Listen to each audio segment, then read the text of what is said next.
Okay. All right, we should be streaming, and the channel is live. Hello, everyone, and welcome to Adventure on So Many Levels. We're going to play some Dungeons and Dragons. Woohoo! Dungeons and Dragons. I'm Christiana Ellis, and I am the Dungeon Master. Our players tonight, Mark Kilfoyle as Nedry Shiny Rock. There's really only one thing left to question, and that's the entire universe and its existence. Jenny Meltzer as Zaleen. Hello. Paul Fisher as Zinhorn Windborn. Good evening. And Starla Hutchton as Carolina Swift. Hello, friends. So, when last we left the Pocket Protectors, they successfully fought off the strange invasion of extraplanar tree parasites and discovered that one of the heroes of legend, Amethyst herself, the archdruid and spirit of the World Tree Emerald Arboreus, had somehow been caught in a strange psychic trap in the plane of dream. And all of you you tried various things to see if you could rescue her, but it turned out that this particular trap was devious in its construction, and in order to pull someone out, it required someone else to be pulled in. And your friend Baldu decided to give himself to this effort and was caught within this trap, rescuing Amethyst, but remaining behind himself. And yet, there was an impression that this particular trap was suited to him in some ways, and it was an opportunity for him to finally rest. But in the meantime, Amethyst told you that despite all of your many existing concerns, it was all much worse than you realized, because the plane of dream had been slowly filling up with leaking nightmare energy from somewhere that might be Denethor. So that's where we left things. But I think what we're going to say is that everyone got the opportunity to take a long rest. There was a lot going on, but you were weary from your fight, and there was a lot of strain, and so you were given your choice of where you would like to stay. You could certainly return to the inn where you had rented rooms, or you were permitted to stay at the temple or in the shady AG garden. But you were given permission, welcomed opportunity to get a long rest, and with the idea that you would resume planning tomorrow. So that gives you all the opportunity to have had a long rest. But if you would like to have some scenes overnight, that would be fine. But Amethyst herself said she needed to look into some things, and she needed rest in her own right. I sort of go off by myself, and right before I leave, I just say, "We plan at dawn." I feel like Carolina probably wouldn't have slept very much. Someone would have had to force her to shut her eyes. Mm. She's freaking out, man. Not only did you get to meet one of the heroes of legend. Saved her, oh my god. Mm-hmm. Yeah. Yeah. Nedry's still not certain about leaving Baldu behind, I think. It'll be kind of quiet and ponderous for a while. Yeah. Also checking in on Zaleen a little too. I'm in the Zaleen, tower. I was going to say, are you findable? I will ask permission to set up the tower somewhere, and do that. So, yeah. I mean, it's a tower, so if you can see it, you can find me. Yeah, well, so Amethyst lets you know, and you had actually briefly been inside it before, but she has her own sort of little pocket dimension that is a wild place where people seeking refuge from things, including other people and civilizations, are able to find some peace away from others. And there is a little corner in there that you can set up the tower if that's where you would like to hang out. Okay. Yep. I'll make sure Buster gets healed up and rest to take him out for a run. Yeah, I imagine that he had lots of those little tiny scrapes from thorns on the vines, and certainly you can do magical healing, but there's just lots of those little tiny stingy, not even really drawing blood, but just painful lacerations that he is impatient with you when they're being cleaned.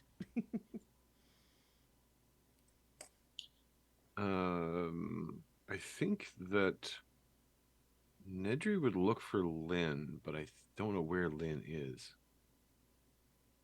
Well, if we're in the shady AG, she's probably just sitting there taking it all in. Okay.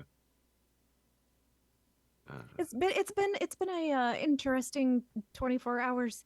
Little bit of shock.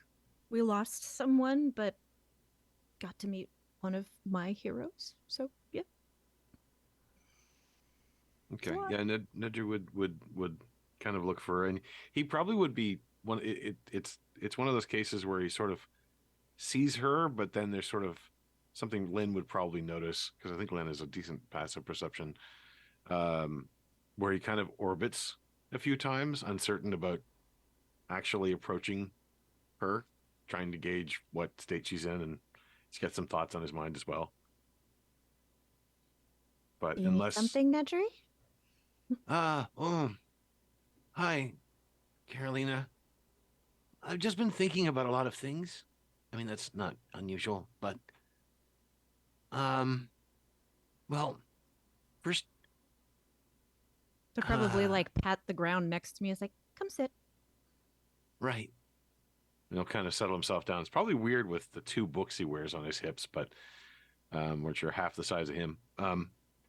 So, that was very strange, all that happened. And I've been a little bit worried for a little bit while.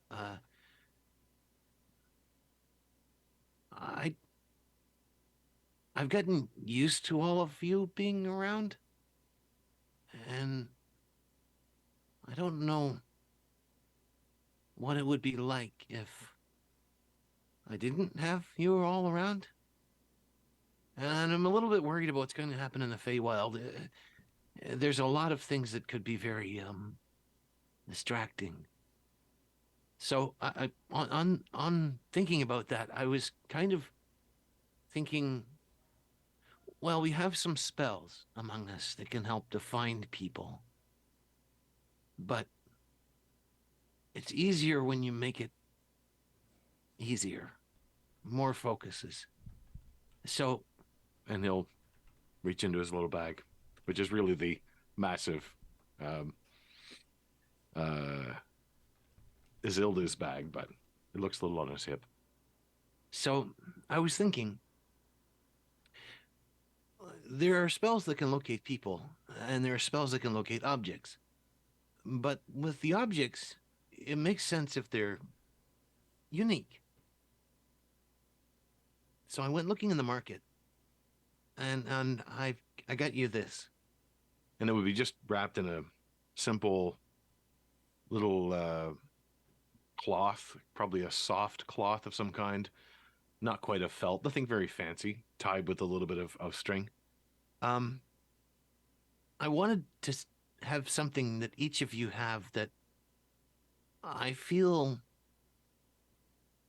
well, I don't know. There's something about it that tells me it's you.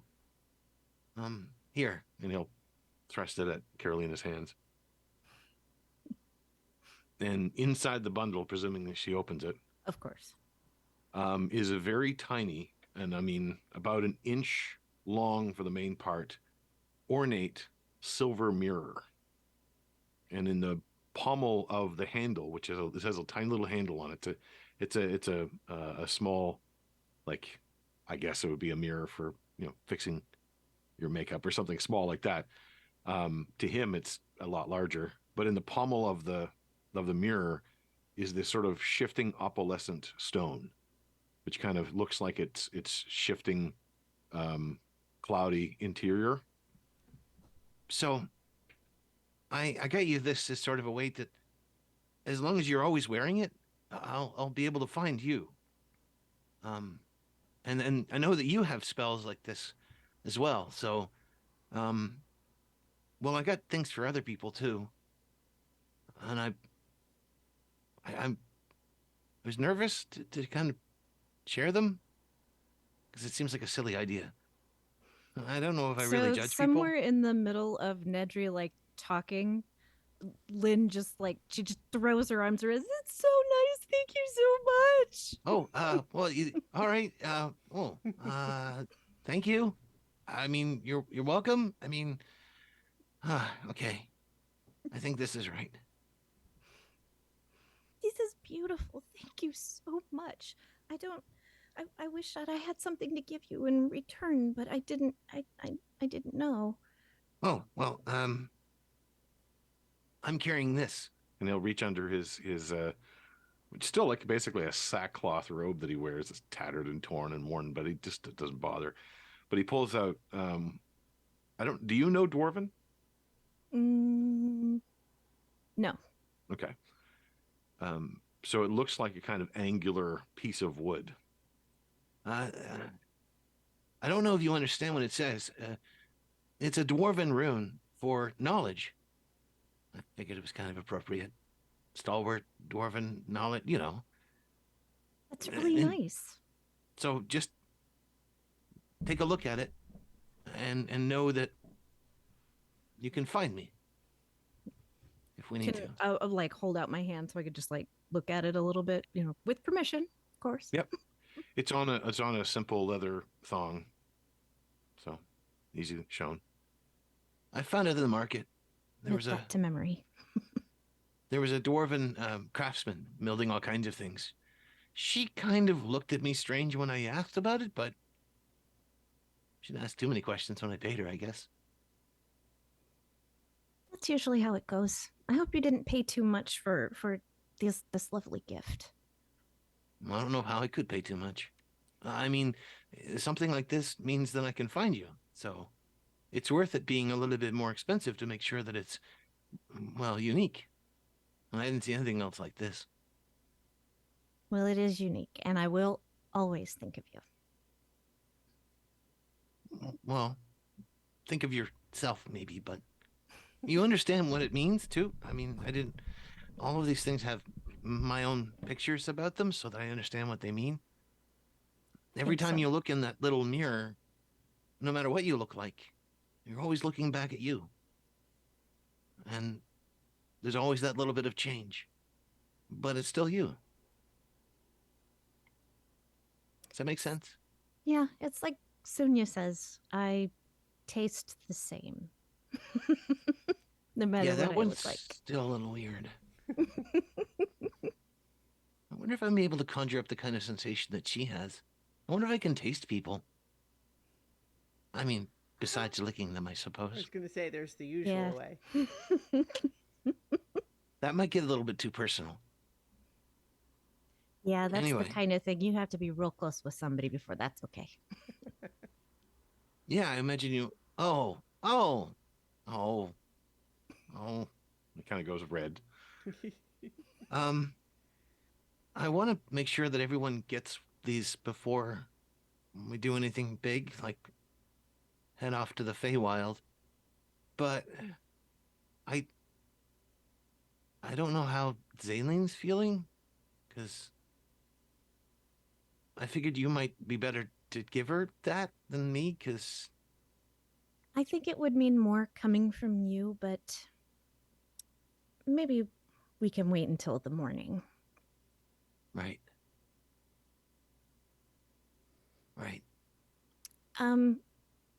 Did you have one for I don't want to make any assumptions, but did you also have one for Ivy? Yeah, she's traveling with us, so Mhm. wasn't quite sure what the. I mean, I found something. I think it works. Well, if I know sometimes that you're not always very comfortable, but if you need my help, I'm happy to help, but I Oh, will you not can give give it to her for me. That'd be perfect. No. Mm-mm. You will give it to her. I'll come with you for moral support. And entertainment value. I know. I know. I'm not saying Lynn would say that. Universe, shh. This isn't easy. Um, That would probably be a good idea.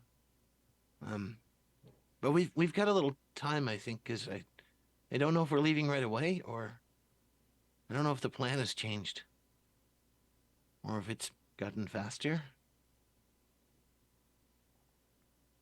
Should I give it to her now, or Well, there's no time like the present, really. right? I've been studying time. There really isn't any Okay. time like the present. So, let's go. And I will stand up, pull him to his feet, and kind of nudge him accordingly. You're looking for Ivy or Zaleen? I think Ivy. Okay. Ivy was the one that Sure. Lynn kind of suggested. Yeah.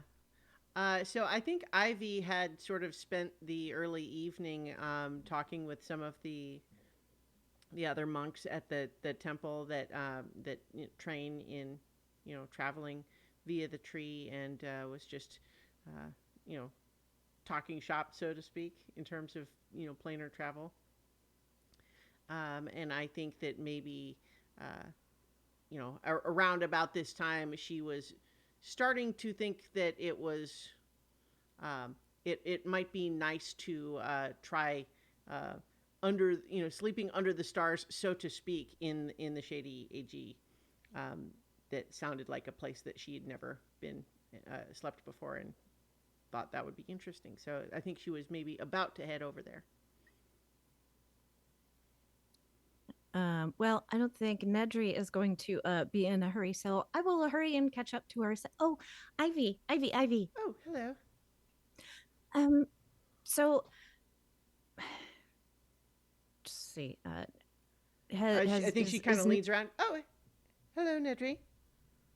And you see Nedry kind of mumbling to himself, probably rehearsing speech or something. Mm-hmm. Lynn, I think Ivy gives you just a little bit of a knowing smile. Nedry had something that he wanted to do before everyone turned in for the night. So yeah, I'm just gonna let you guys talk. So she looks over to where there's kind of like a little like reading corner, so she can kind of sit on a little sofa, and she just says, "Oh, what is it, Nedry?"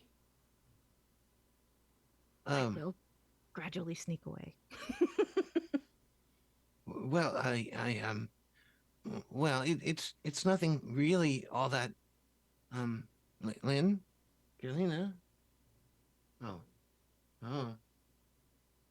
He immediately casts locate person. Oh, she's not too Nedry, far away. You said you had something to Oh, say. yeah. Well, I'm because we're all traveling together, and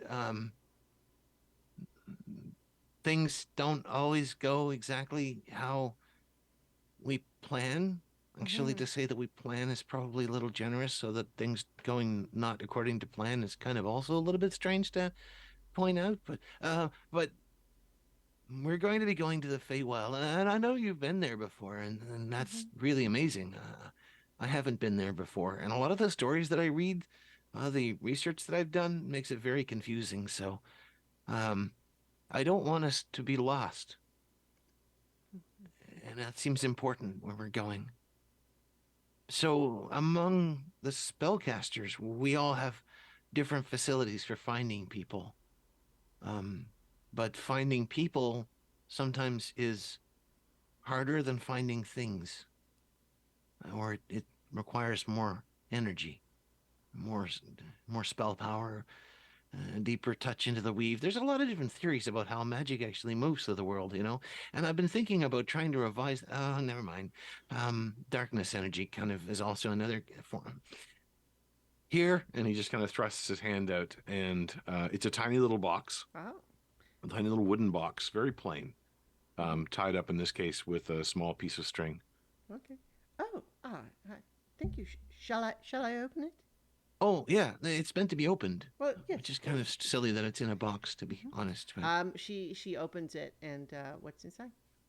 So, inside the box is a pair. Well, not really a pair.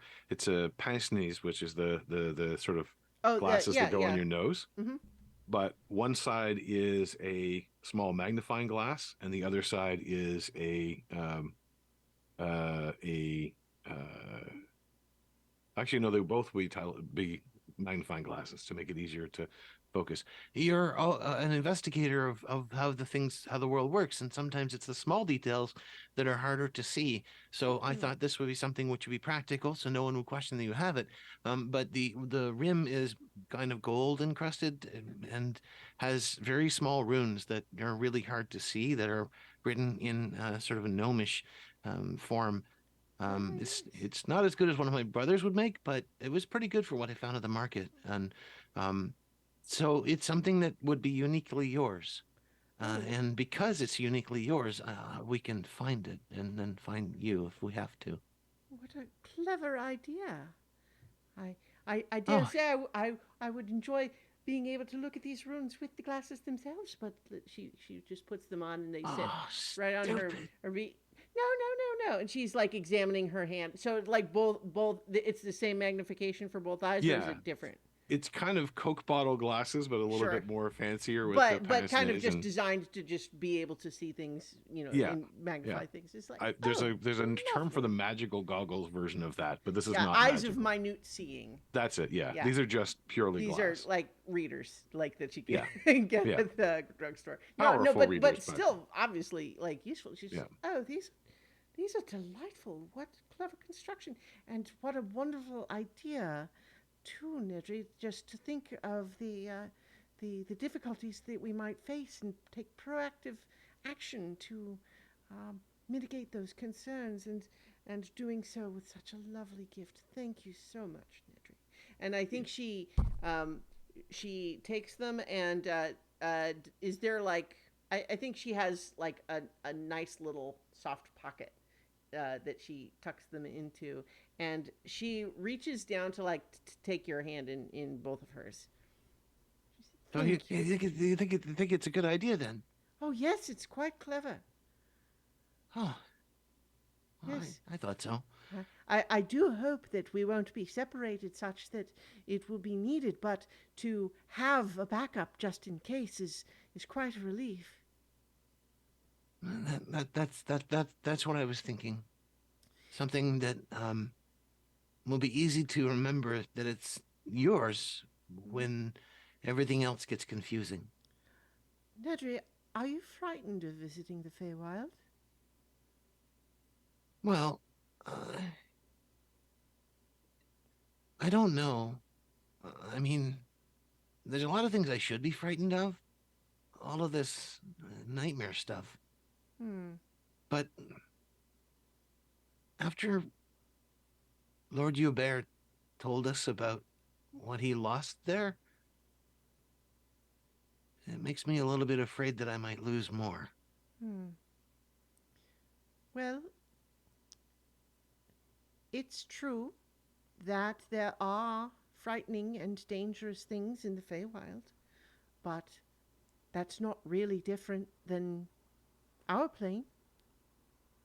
There are frightening and dangerous things here, but there are also lovely things, wonderful things, beautiful things. And that's true of the Feywild as well. It's a challenge that we are deliberately seeking to go to one of the more dangerous places, and so we will certainly need to be on our guard and to be cautious.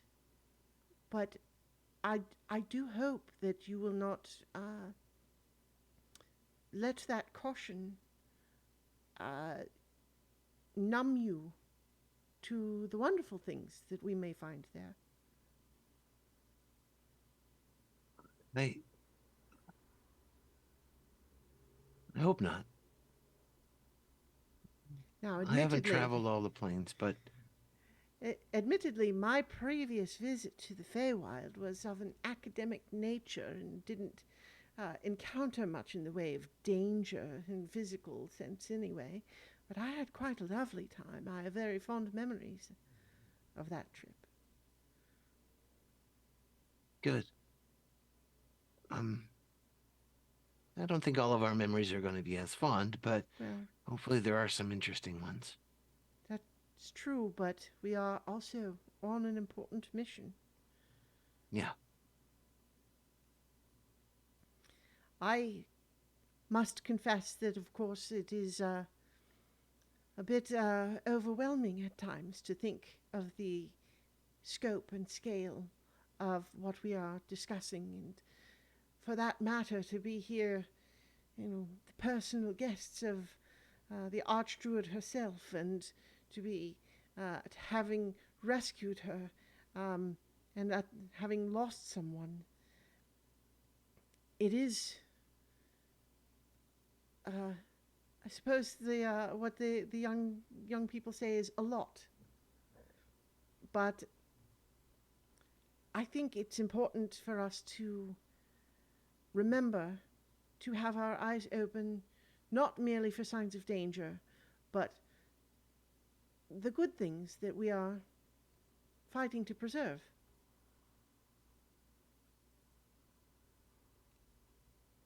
Also, we're going to learn a really lot about what's going on. Yes, I dare say that's exciting as well.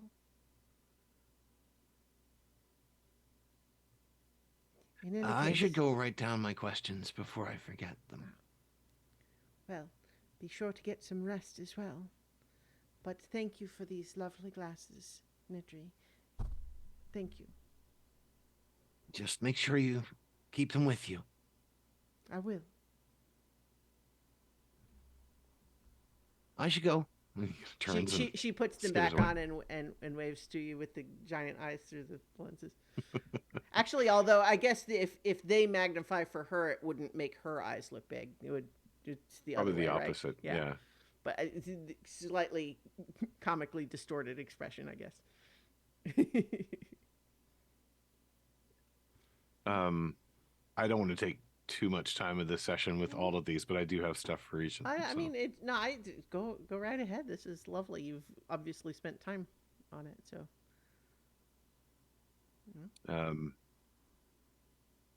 Probably look to find Zinhorn, and if Nedry knows Zinhorn is probably taking Buster out for a run or something like that. Yeah. That's what he'll think about it, considering there's been a bunch of training.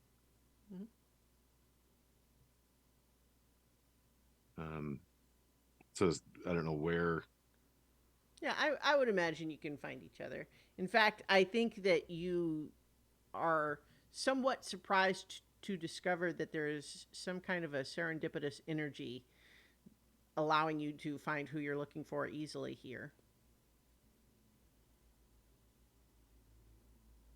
Probably seeing them playing together, which is, kind of amusing until you realize that Buster is a monster. He's a pussycat.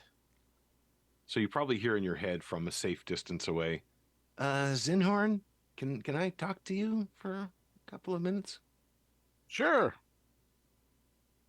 I'm over here. and kind of look around, and probably on a small wall or something, so safely up a few feet and 60 feet away, I think it is where you see Nedry waving. Okay. So I tell Buster to sit and stay. Make an animal handling check. This is why I spent so much on this. 30. Nice. He immediately does, and he's just looking. He's watching All up at 6 you. eyes. Yeah. Good boy. And I'll drop a treat on the ground for him. Uh, He looks at it like up and down, like he's still watching you. He's like, is it okay? Can I have it's it? okay. Stay. And then I'll go fly up to where Nedry is. You're you're you're really getting good at that. Yeah, we've come to a really good understanding recently. Um, I just it's like I suddenly got it.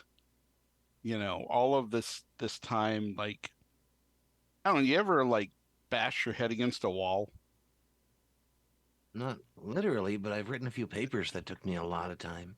Well, like a plaster wall or something. You just bash your head against it.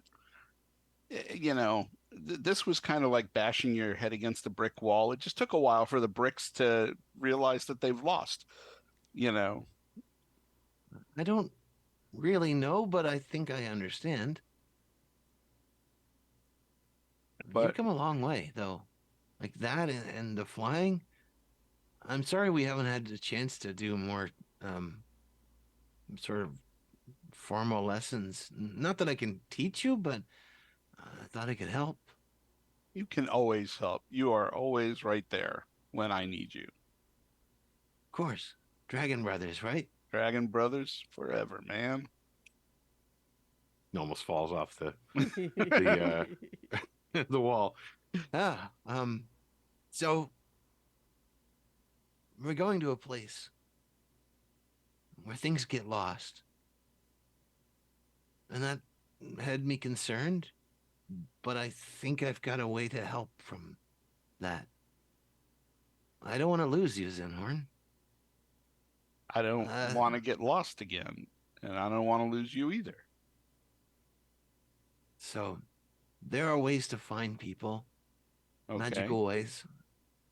I have a couple of them. There are other people who can scry and do other things. But I wanted to make it easier in case, well, two paths go different directions. We don't realize the other's taken another. So I got you this. And then once again, reaching into the pocket, and he pulls out something that's wrapped in paper, kind of with a twisting on the top. I got you this. It's something that I think to me says you, and I don't think anyone else has anything quite like it. And when you unwrap the paper, Mm-hmm. you find that there's a stone inside, roughly triangular in shape.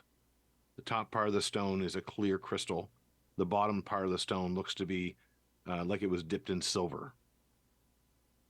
It's like your mountain, right? I mean, it's not an accurate representation of the mountain. I didn't have a reference to go on, and it was limited by the materials and by the people that were here, but with my extra additions, I think it works. It's wonderful. Thank you very much. And there's a small part in there where you can run a string through. I thought you might wear it around your neck, or if you had something else you wanted to attach it to. As long as it's with you, it should make it easier to find you. How big is it, roughly? It's really small, so we're talking probably. So it could be like an earring or something. Yeah, it could be. It's a little bit large for that, but not much. I'm thinking like kind of an inch on each side.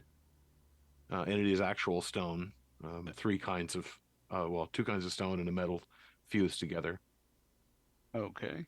Yeah, I don't remember how tall Zenhorn is. 6 foot. So, yeah. I mean, he could wear it as a pendant, but he could wear it as an earring. I'm going to think about it, but I'll start off wearing it as a pendant. That would be good. And I think you know the kind of spells that I'm after. So I'll show you one I chose. And he'll once again reveal this wooden dwarven symbol. Do you know dwarven? I don't think I do. Anybody know Dwarven except for me? But No. it's for him it would be a little bit larger than that. It's kind of almost like palm of the fist size or palm of the hand size. Mm-hmm. Dwarven symbol for knowledge. Anyway, Okay. I suppose it would have been more stone if it was dwarven, but I wanted the wood. It reminded me of my family. Cool. Yeah, I mean, now that you bring it up, I think I should probably just see if there are any like locate spells that I can learn. So I'll work on that after I'm done with my workout with Buster. Oh, speaking of Buster, Once again reaches in. This time you see Nedry kind of struggle a little bit as he Mm-hmm. draws forth what looks like a metal chain, and he's kind of struggling because it's kind of heavy. I didn't really know. Like, Buster's a little bit weird, but he means a lot to you, so he means a lot to me, even if I'm always going to be scared of him. And Nedry pulls out what looks like its chain. They said it would work for very large animals as a collar. I don't know if Buster really will wear a collar. That's, well, really up to you.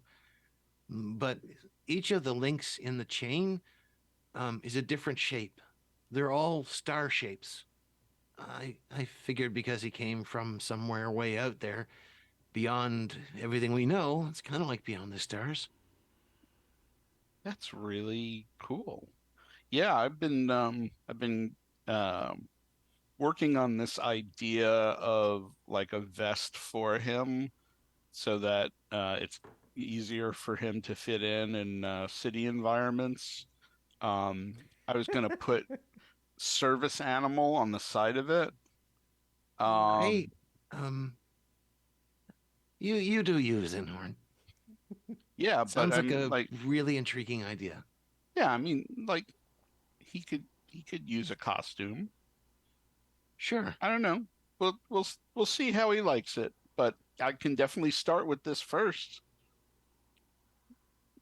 Yeah, if you want to take the time to memorize the different patterns that is around, I did make up a correlation between celestial bodies and the pantheons of gods based on the way that the stones or the way that the links form.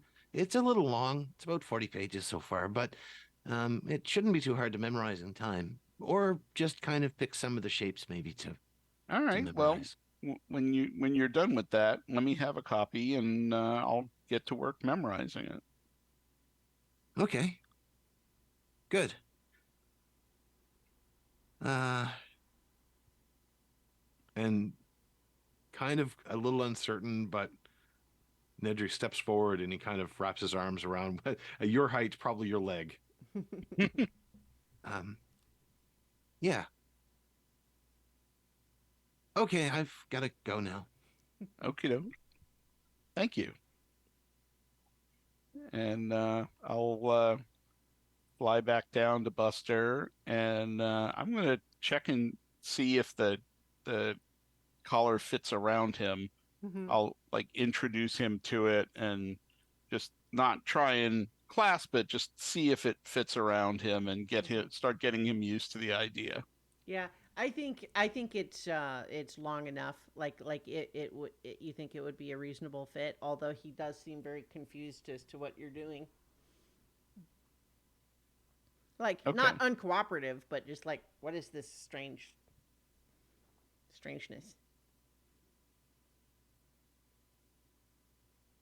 It just reminds me of how uh, dogs, when they're used to wearing a collar and then you take their collar off, they always look like astonished, like you just did a magic trick.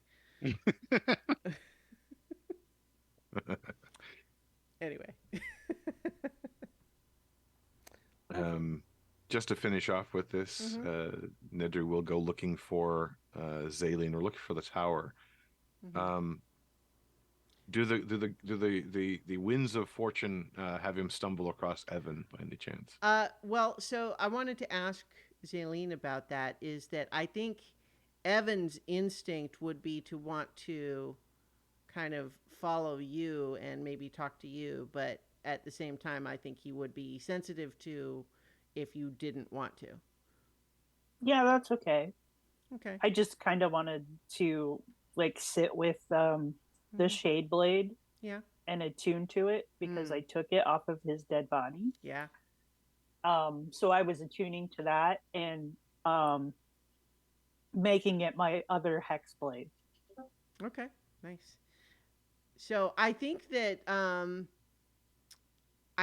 when Evan finds you, you can see that like he looks like he may have been rehearsing something to actually say, but then when he's actually just standing there and you kind of make mutual eye contact, he kind of realizes like kind of doesn't have to say anything, and I think he just kind of sits with you.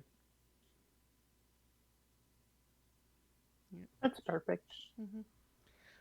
So I think Nedry, you would find the tower and that they're probably together. Okay. Knock on the tower and see if he's let in. Yeah. Presumably. You're on the approved list.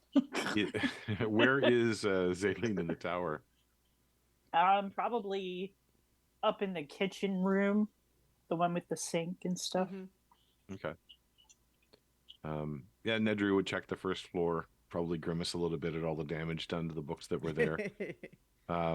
Yeah, But I think then it's been sigh. it's been tidied up, but it doesn't like even mending doesn't entirely repair all of the damage. You can just see that there's a whole 6-inch high layer of slightly tattered furniture and books.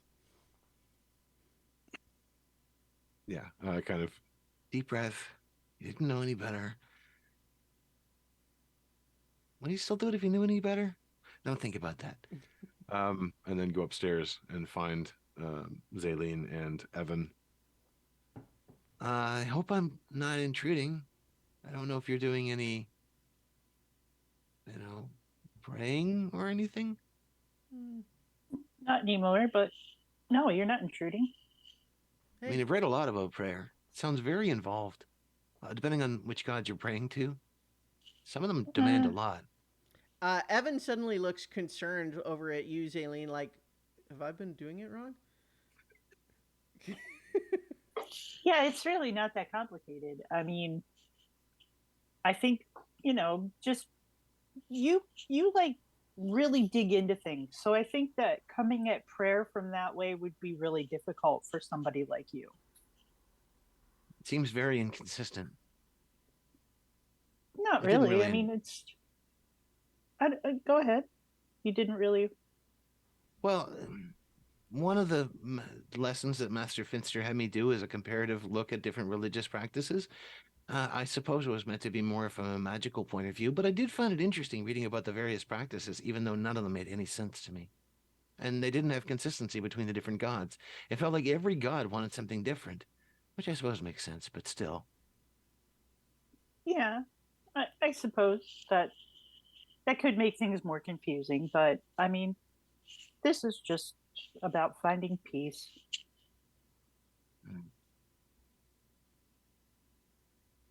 We know where he is, sort of.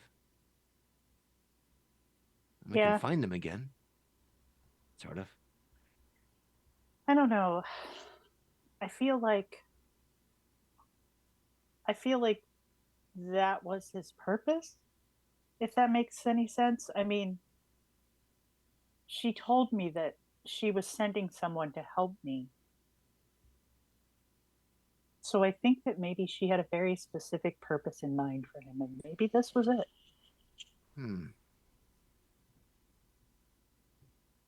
I don't know what my purpose is. Me either. I mean, But I'm not sure Baldu did, right up until, like, but I'm not even sure, like, even if we do the thing that's our purpose, will we even know then? It might be something you only know afterwards. That's really insightful, Evan. Thanks. Yeah. You've come a long way, too. Mm-hmm. I've noticed that from a lot of people. There are certain spells that can be cast. which allow us to find people. Given where we're going, I figure it was very important for us to be able to find each other. I also don't want to lose track of any of you. That's- So, there are things to make it easier. Symbols, not magical in of themselves, but I've been working on a theory about how the universe is forged, how it's put together, and how it can be taken apart, how you can rearrange things. It's a very involved theory. I haven't finished it yet. But part of it is meaning. Still don't exactly know what that means, which is ironic, I know. But I can find you, Zaleen, and I can even find you, Evan, but I only have a limited amount of resources to do that. But I can find things. I'm not sure why it's easier. So, I got you these things. And he'll reach into his bag and once again pull out, this time, two small things. One of them wrapped in what looks like kind of it would actually be wool, a darkened wool that's kind of rough, but it's been made into a sort of package. And the other one doesn't have a package around it. It's just an item on a chain. He hands the wool bundle to Zaleen and the chain to Evan.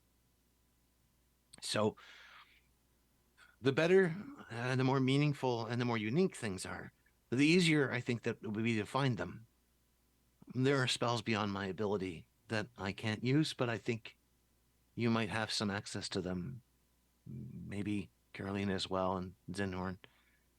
But, And if Zaleen opens the package up, Yeah, I will. there is it is also a pendant, although it's a little more, not precious, but a little bit more fancy. It is a jet black stone that is wrapped in what at first look like tentacles, but they're very softly shaped. So they don't look like tentacles in terms of an octopus, but rather look as though it is hard shadow wrapping around this stone, holding it firm. Wow. Each time I was thinking of these things, I was trying to think of the person that I wanted them to have, wanted to have them. And there's something very solid about you.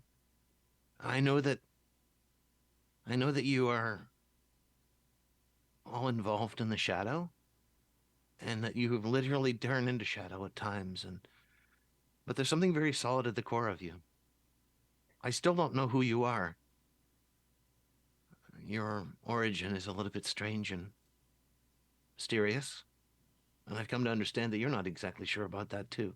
Maybe it's like Evan said, it's about purpose and also origin too.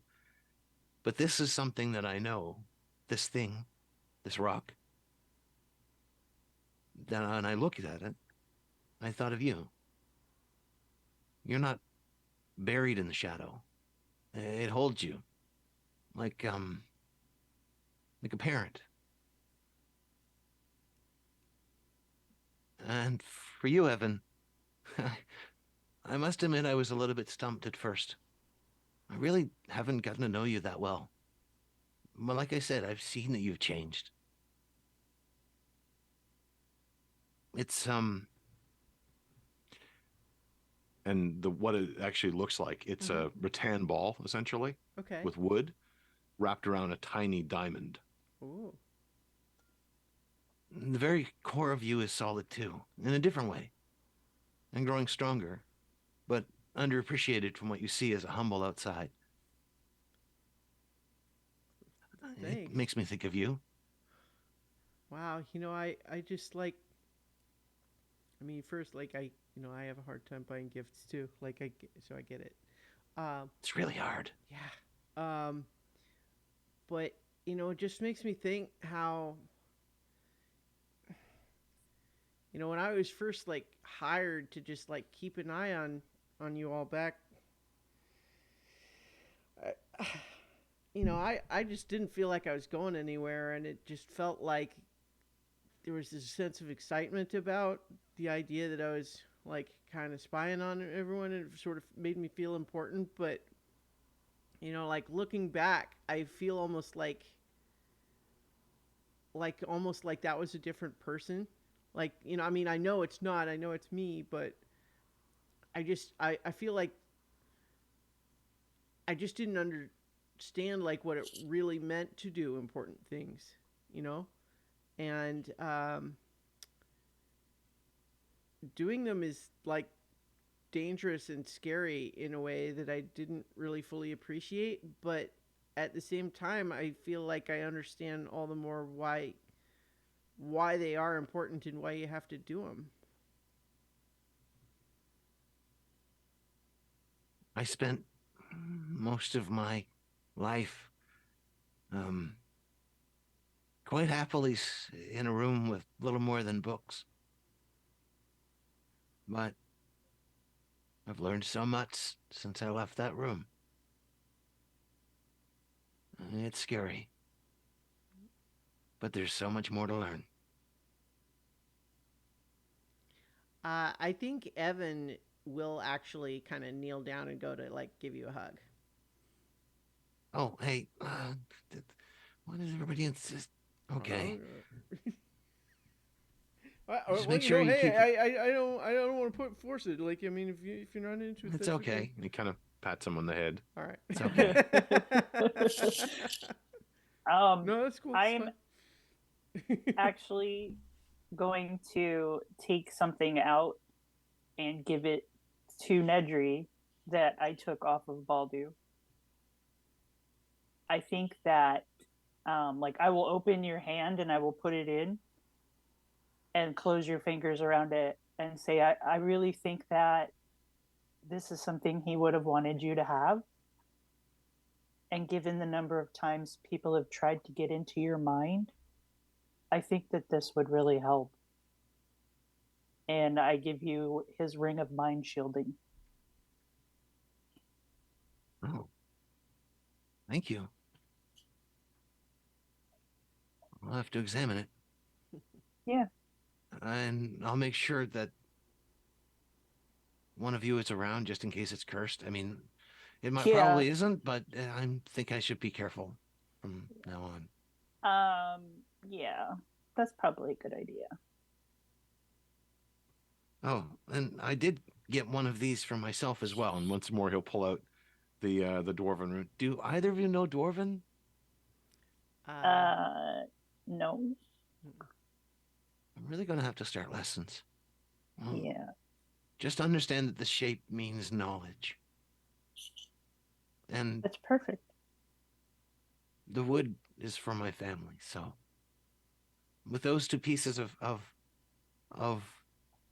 knowledge, you should be able to think of it if you need to. If you need to find me. Anyway. I will like study the symbol so that I know what it looks like. And thank you, Nedry. Evan studies it too, even though it's not obvious what he would be able to do with it. But he's interested. He'll be a master sorcerer one day. We know this. It's just like this was a really, really good idea. Really thoughtful. I hope it works. The more I thought of where we're going and that things and people get lost, I wanted to make sure that I had a way to never lose any of you. Or at least to make it harder to lose you. And then with Baldu, I gave him one too. A little too late maybe, but I'll always be able to find him. I don't think he'll let go. No. But anyway, I should probably go before I find. Do you want to see these creepy cool things I got when we were at the market? Sure. Okay, segue. All right. Sure. That is where we fade to the night passing, perhaps. Or unless anyone else had something they wanted to accomplish? Not high.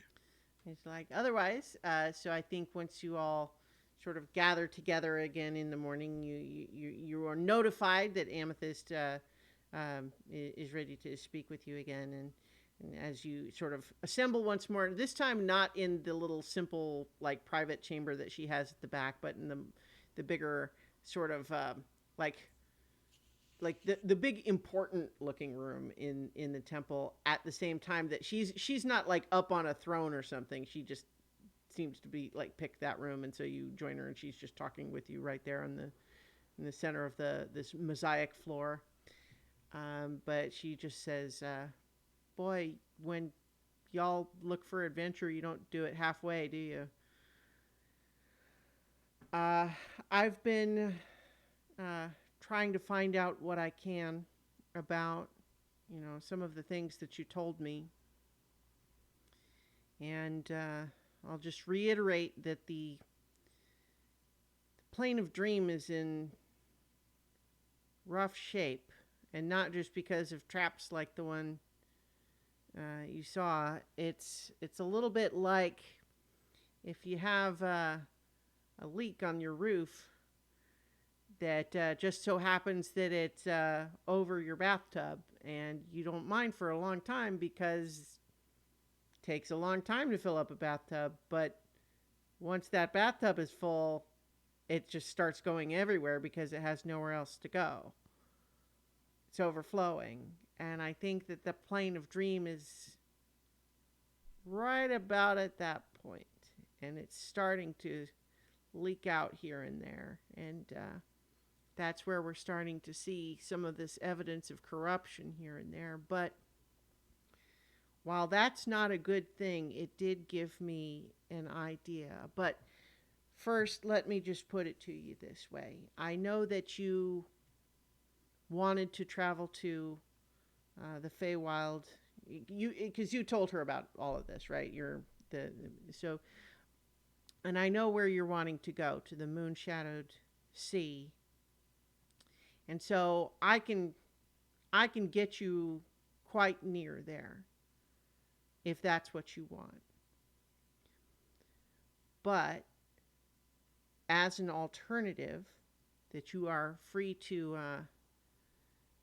consider or reject as you like, I will take you to right near the moon-shadowed sea if that's what you want. But it occurs to me that it wouldn't hurt on a mission like yours to have some powerful allies in the Feywild. And it just so happens that Ilithael, which is the retreat of the Dawn Court,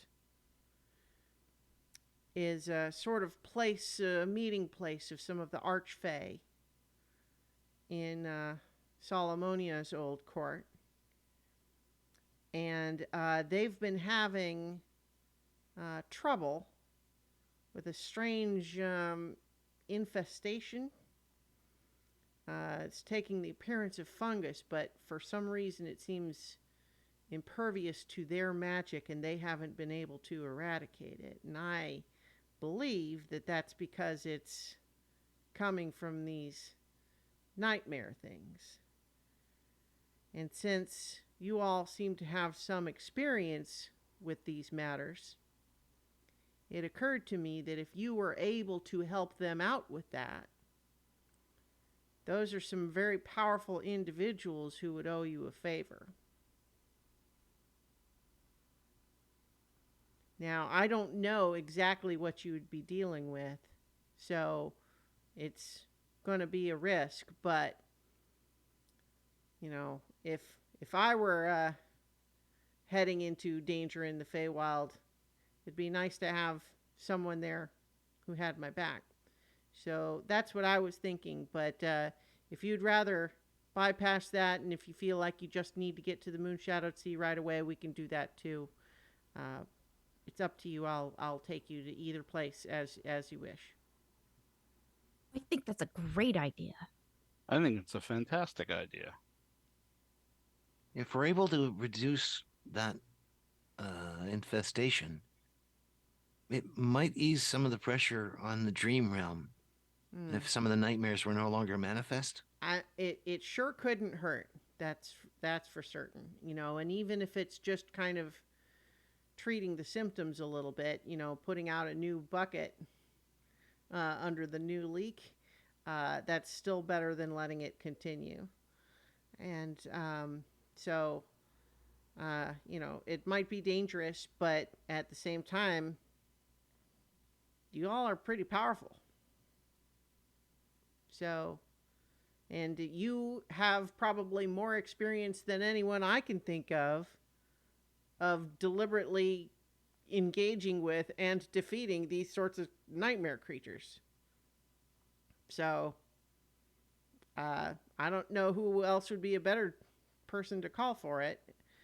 Now, what I will say is, you know, the Archfey of the Dawn Court, you know, these are, well, to call them Solomonia's friends is, even to say oversimplification is kind of an understatement. They're complicated individuals and they're fickle in ways the Archfey can be. But the certain truth of it is none of them want that fungus there. And if you can get rid of it, they'll owe you. And that means something.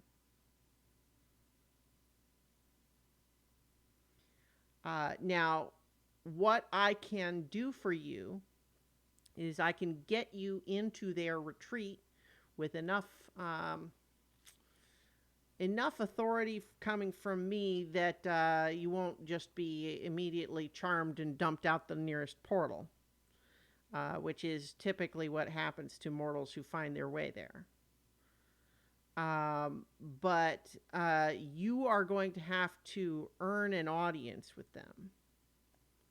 And they have a whole procedure there for it, because the Archfey are functionally immortal, and that means that they're kind of constantly feeling like they've seen everything, and they're looking for things they haven't seen. And so they kind of have a steady supply of people who want favors, who come to them and present them with proposals for something new for them to experience or see or whatever. And if they like it, then maybe the person gets a favor, right? So I'm thinking that you propose to get rid of the fungus, but you're going to have to get in the line, so to speak. Does that make sense? Yep. Of course. All right. Now, so, I've dealt with the bureaucracy in Pashan. I mean, like, how do the lines here stack up there? oh well, I don't think you're not going to have to just be standing in a queue for hours and hours or anything like that. It's more just a matter of persuading anyone who challenges you that you do, like, it's not even about deserve to be there, but that you will be worth their time. Mm-hmm. And it's not a bureaucracy in the way that you're thinking that, you know, people might do it here in the prime material plane. But that said, it's you know, it's a high stakes performance, and you should treat it as such. All right. All right. But I believe in you all. I wouldn't send just anybody over there. I feel like I'm offering this opportunity because I feel like it's going to benefit everybody. So, you know, good luck to you. And you know, do you have any questions about it before I send you? Let me know when you're ready. When she tells us about this fungus, does it remind us of the stuff that we saw before? Like, does it sound similar? I would ask questions like that to try to compare. She says, well, I mean, based on your description, I don't. My feeling of this stuff is that it's not It's not abyssal. It doesn't feel like it's fiend energy from our planes. It feels like it is this nightmare energy, and it's just how it happens to be manifesting there. What you were describing, if it was coming from a demon lord, that that I don't think it's the same. But I can't be certain about that. I haven't looked too closely into it. I've only kind of just gotten an impression of it. Okay.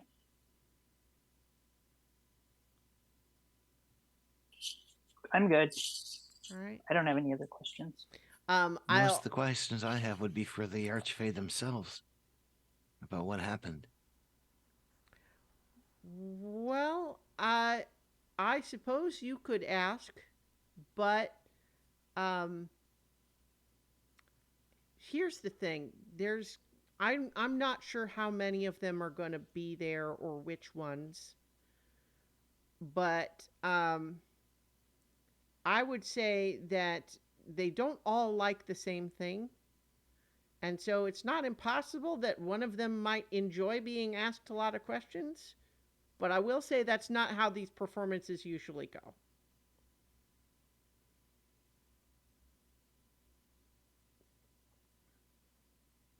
Okay. Wait, did you say performance? Looks Yeah, over at it's kind of Carolina. yeah, it's kind of like an audition. Oh, Well, I think I have something that will help us. And I am going to pass out stacks of brand new business cards. And these read Pocket Protectors, Search, Rescue, and Exploration, Nightmare Purification and Extermination by appointment or on call emergency. And then they've got your names. Oh, this They is look awesome. very professional. Zinhorn sits down and just starts examining every inch of this thing and then concentrates for a moment and concentrates, and a little business card holder appears above his heart, and he puts the business cards in there, and he concentrates again, and the top closes and a little window opens so that you can read them.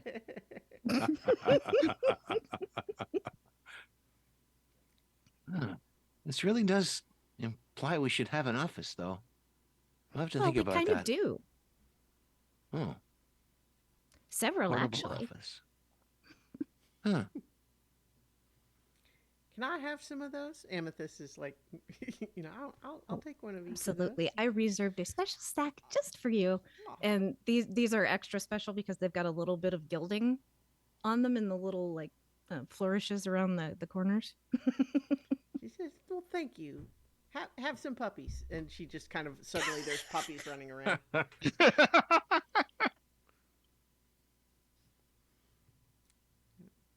She's looking at the business cards, but now that there's just like there's a dozen puppies of variety of breeds just kind of scampering around.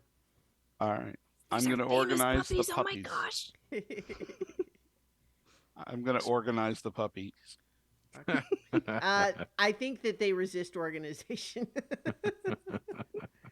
I want to roll an animal handling All right, check. go for it.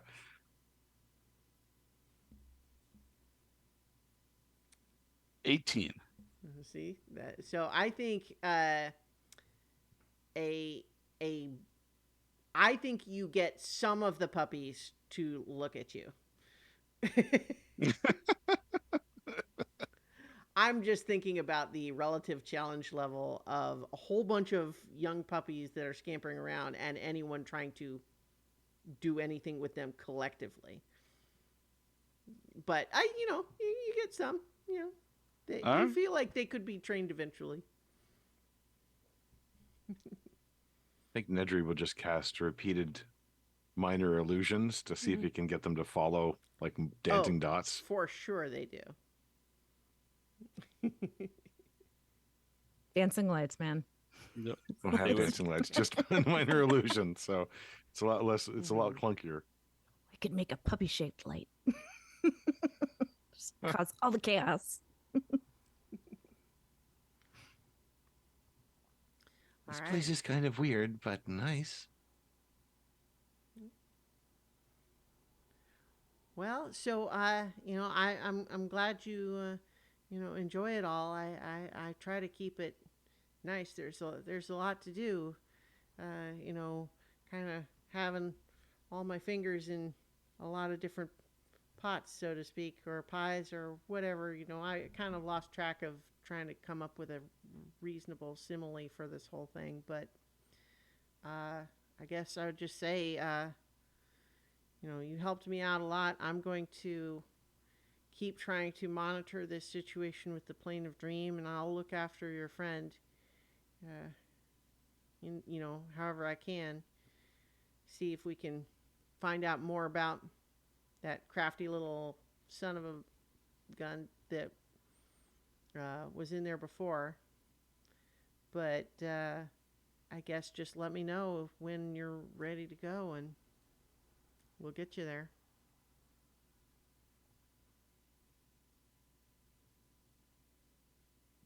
Alrighty. Well, I'm ready when you guys are. We're planning to leave soon. I don't think too much of my plans change if we're still going to the Feywild. Just one tiny little thing. I was wondering if maybe I could get you to sign the back of my loot.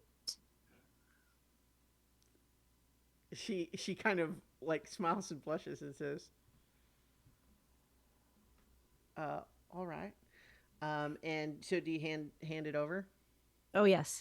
So she kind of like scoots over to where you can't see what she's doing for a second, and then she goes to hand it back to you, and you see that on the back of it there is now like a really fancy sort of filigreed engraved amethyst with lots of little leaves and flowers kind of coming off of it, so about a few inches across. That is so awesome. Thank you. Now, because you've got me taking you, you're going to save a lot of time. We don't need to actually climb up the tree. I can just kind of take you right through it, so to speak. It's the perks of being the boss, so to speak. Wow. Then you have the tower and Buster.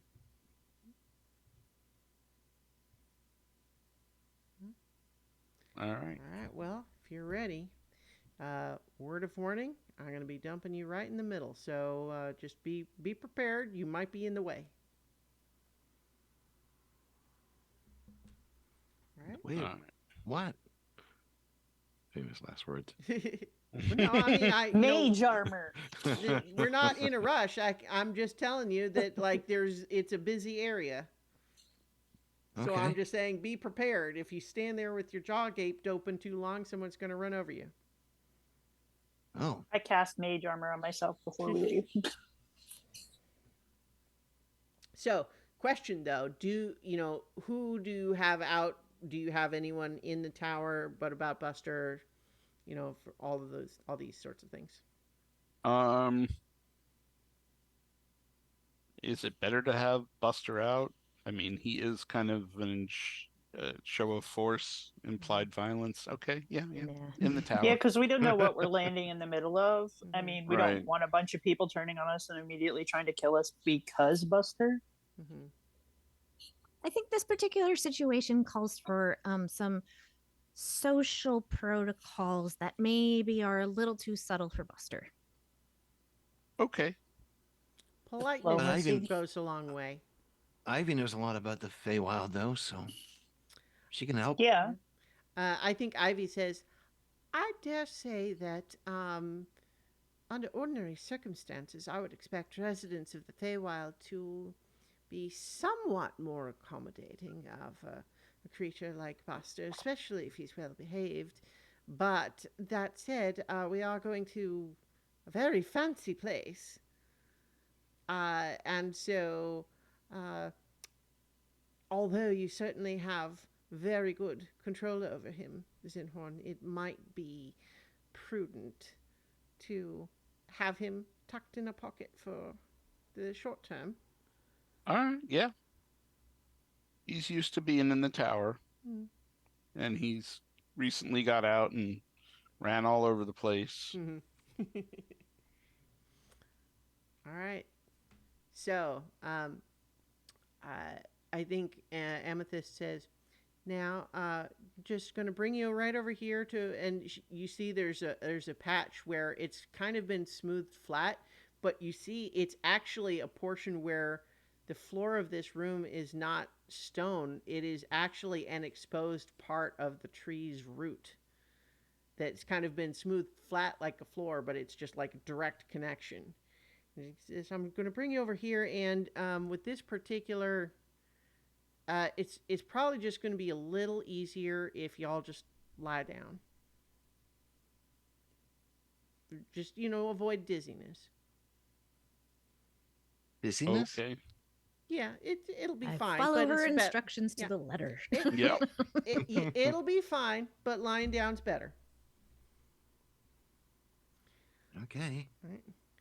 And so I think you all lie down, and she kind of says, all right, here we go. And I think all of a sudden you just kind of have a little bit of the sensation of like if you were laying down on a rug and someone just took one end of the rug and yanked it upwards and kind of just sent you tumbling over, like rolling around.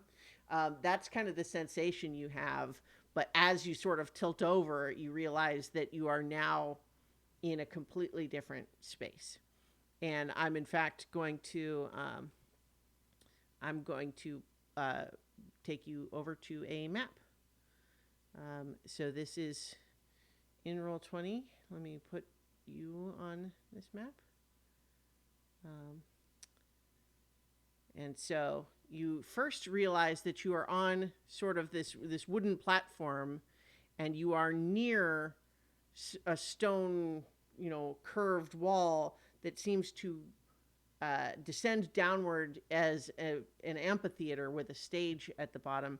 And there are lots of paths and balconies all over, but looming above you is an enormous balcony with thrones at the top. And just to be clear, the map here does not have lots of little people all over it. I've not placed a bunch of tokens, but the area is occupied. There are people of all sorts. There are satyrs and centaurs and pixies and elves and people that seem like humans and strange plant people and of all sorts.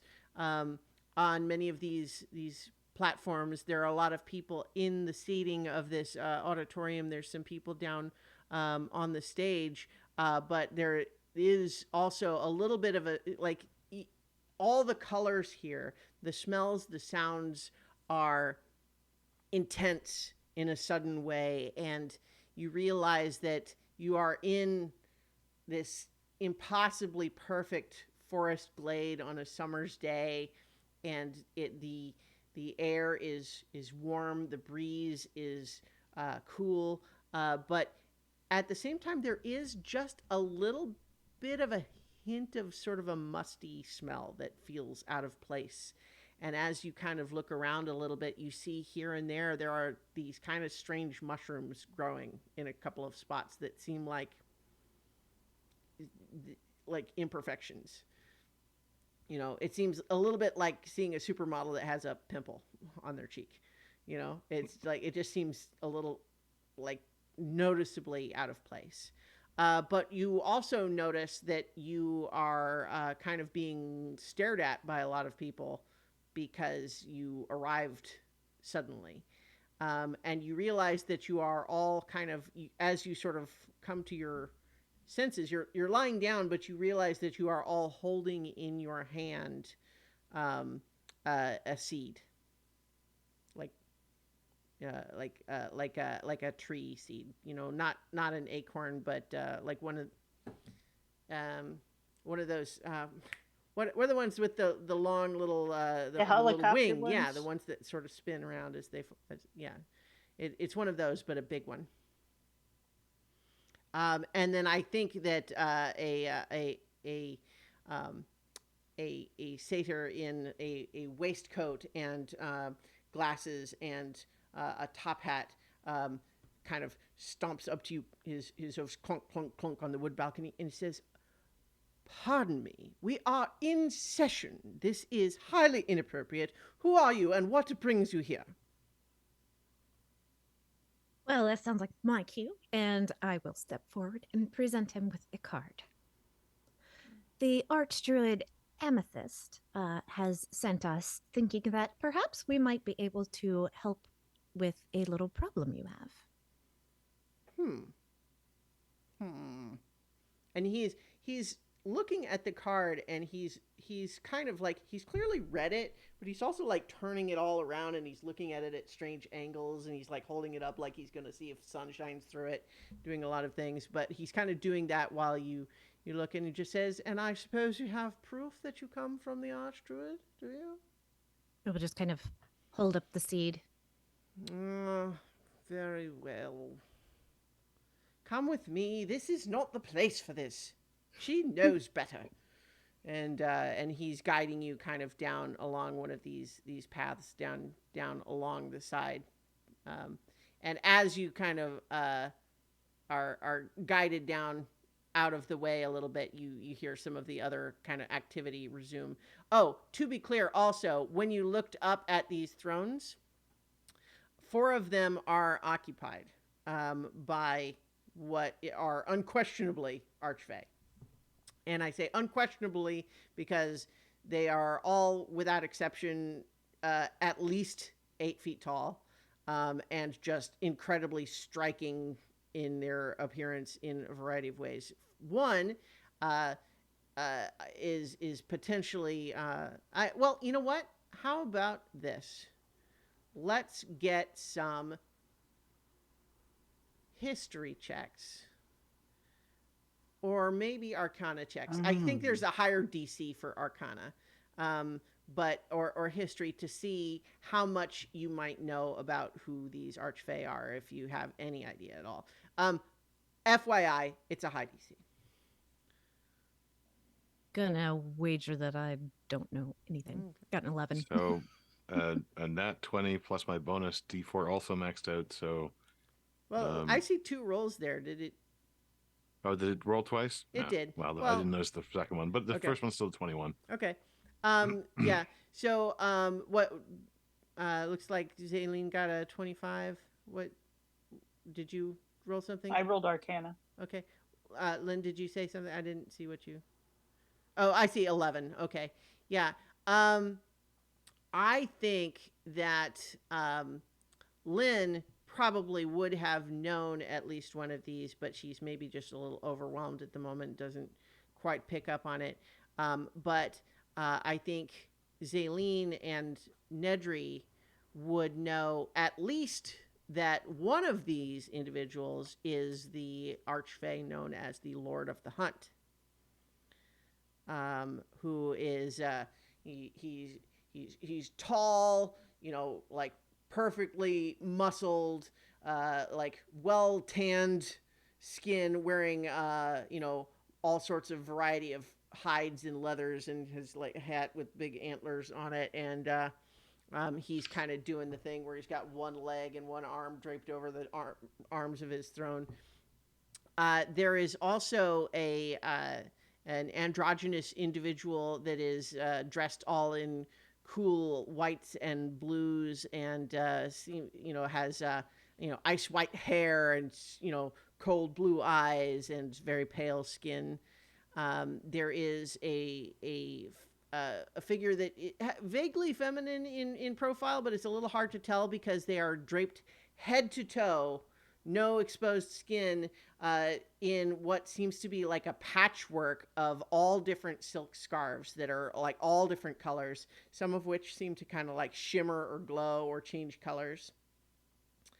And then there's one that is also clearly a feminine silhouette, but you actually don't see any detail. It's as though imagine a silhouette, but photo reversed. Like it's just light. It's just, a humanoid shape made of just light.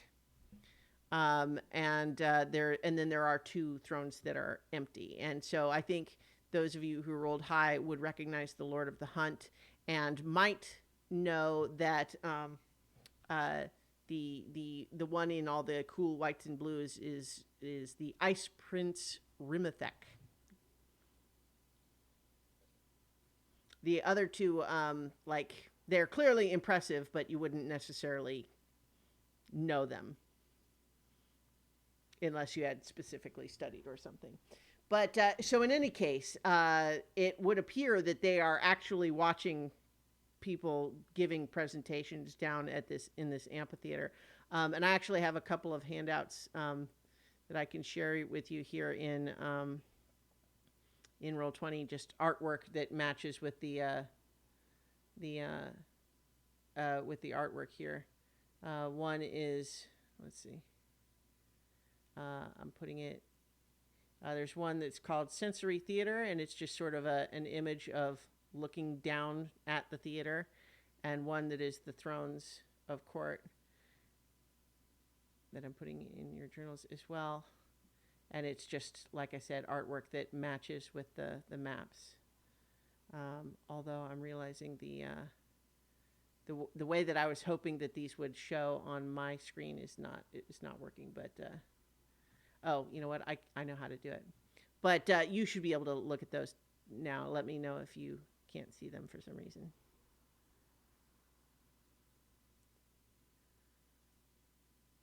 Hello? Anyone? Everyone's just Hello. looking? Yeah. Yeah, I'm just looking at them.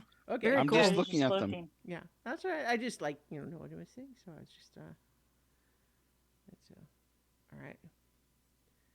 And,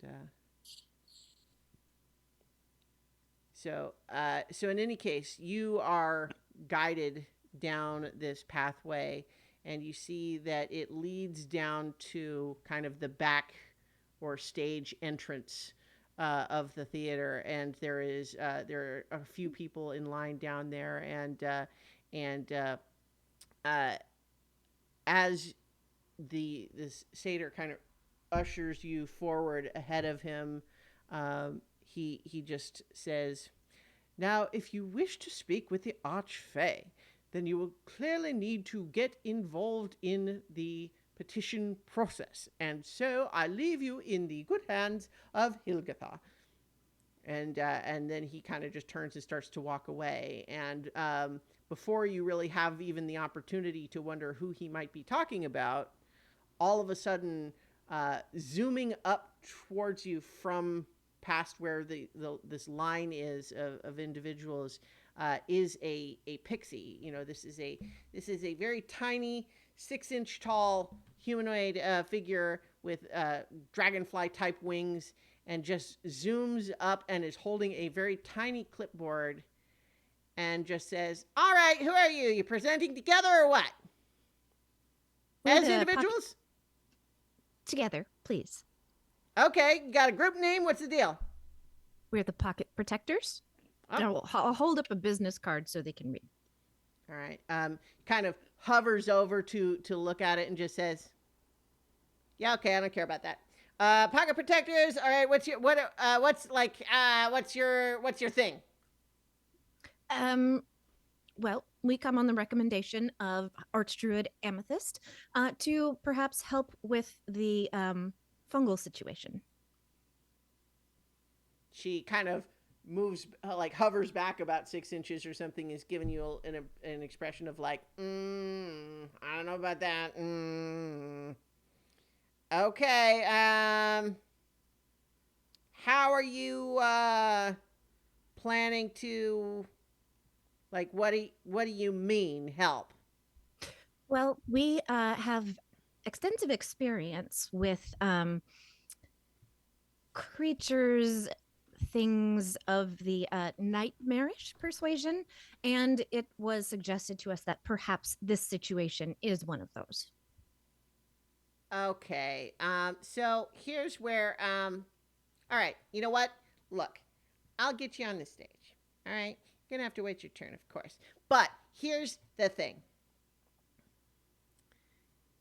They are so bored today. Nobody has been any good.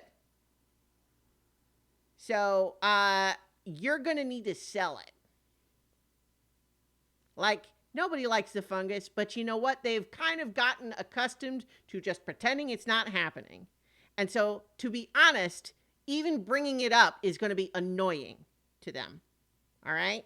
They're not going to want to talk about it. They're not going to want to hear about it. They are incredibly powerful. And the fact that it's still there means that A, they can't fix it and don't want anyone to talk about that. Or B, they've decided they like it. So I'm just saying, you've picked a tough path to walk here. But you know what? Hey, that's up to you. It's your call. I'm just saying, look, if you're gonna want to get their attention, you're gonna need to sell them on this. So like, think about how you're gonna do that. So I'm putting you down as a group act, and she pulls off like pages from this little clipboard that are all just like tiny, like 1 inch by half an inch, and she's just flies up to each of you and like sticks this little piece of paper on your on your shoulder, each of you. And so you've now each got like a tiny little name tag stuck to your shoulder. All right, so just like wait your turn, and then I guess good luck to you. I mean, you know, like obviously if you can fix the fungus, that'd be great too. But you know, like you know, so figure it out. And then she flies back to where she goes back in through this stage door, and so you are left kind of just standing in line. Carolina, this sounds Everybody. like your thing. Everybody huddle up. I got an idea. All So right. this is going to be a little bit like broad strokes because I didn't prepare for this. Okay. So here's what I'm thinking. I have a few little melodies I've been playing around with, but I was thinking, what if we did a, quick little jaunty tune, maybe telling about some of our experiences and banishing these nightmare creatures, something of that nature. So ready to hear your ideas. So let's give them the most exciting bits. You want me to sing? No, I'll do that. But Oh, we're kind of good. pressed for time, so I think we should if you guys could definitely just, talk like- about that time we brought the tower thing back from, the fungus realm. oh, for sure. Let's see. Is that a good thing or a bad thing that Solomonia was involved? Wait, am I remembering that correctly? Yeah. Empress Yeah, Solomonia? she was. Yeah. Like she That In was the end. right, yeah. because she had a cleric of hers that was kind of stuck in there too, that she kind of commandeered a little bit, and then she gave you the blessings with your help. But part of the reason she gave you the blessings was almost a little bit transactional. It was like, thank you for your help, but also I'm not leaving you in possession of a Demon Lord's control amulet. So give it to me nicely, and so I don't have to take it from you, and I'll reward you. That sort of thing. But do we think these Archfey do you think that would affect their disposition negatively or positively to say that, we were a little Fey touched? Well, didn't Amethyst say something about them sort of being friends? Yeah, I think so. Yeah, but these things are complicated, and I feel like I kind of worry that, knowing the stories, she's not here anymore and she used to be here. So maybe there might be a little How resentment. about no On name that dropping? note, when you looked up at the thrones, one of the ones that's empty definitely looks themed like that's probably was Solomonia's chair, and there's not someone else sitting in it. But there is also another empty one. You don't know whose that would have been either. I would guess that would be the other Fey Queen, but Well, you also know that this is the Dawn Court's retreat. Right. The other Fey Queen was the Twilight Court. right. But What I mean, does she the kind of other- packed up and left, so I don't know. What does the knows? other empty chair look like? It is kind of it looks the rawest. Like a lot of these others are sort of very fancy and exquisite in their carving, whereas that one looks much more like almost like it is an entirely unaltered piece of wood that was just happened to be vaguely thrown like. You know what I mean? Like it looks like someone found a vaguely thrown shaped piece of wood, but uncannily so. But it's designed to look as though nothing was done to it; it just happened to grow in that shape. But at the same time, I don't want to imply that it's not a throne. It's 100% a throne. It's just designed to look as though it just grew in that shape. I don't know. Maybe we should wait and feel them out before we drop a name, and go in there on the merit of our own deeds. I mean, it's not like she helped us. Well, we are carrying boons of Salomonia. Right, they might just be able to sense it on us. I don't know how Fae work with that. Yeah, and I don't know. It's kind of impressive that it's part of our pedigree. Yeah, like a God.